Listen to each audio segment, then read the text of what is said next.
శనివారం నాడు తెల్లవారక ముందు తలంటు పోసుకుని నల్ల చీర నల్ల రవిక ధరించి శంకు చక్రములతో కూడిన 7 కొండల స్వామి తిరునామమునకు మట్టి ప్రమదలో 7 రంగులతో కూడిన వత్తిని వెలిగించి శశాస్త్రీయంగా స్వామిని పూజించి కమ్మని నువ్వుల చిమ్మిలి నైవేద్యం పెట్టి నీరాజనముతో వ్రతమును పూర్తి చెయ్యాలి. తిరిగి సాయంత్రం వరకు ఉపవాసం ఉండి స్నానము చేసి పసుపు చీర పసుపు రవిక ధరించి వ్రత విధానము సాగించి స్వామికి ఇష్టమైన చక్కెర లడ్డూలను నివేదనము చేసి నీరాజనమునిది ఒక అతిథిని ఆహ్వానించి భోజనాదులతో సత్కరించి అతిథి భుజించి విడిచిన ఒక మెతుకును అమృతమస్తువని ఆరగించాలి.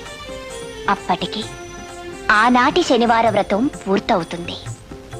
ఈ విధంగా 7 శనివారములు వ్రతమును చేసినచో ఉద్దేశించిన సత్ఫలమును పొందగలరు.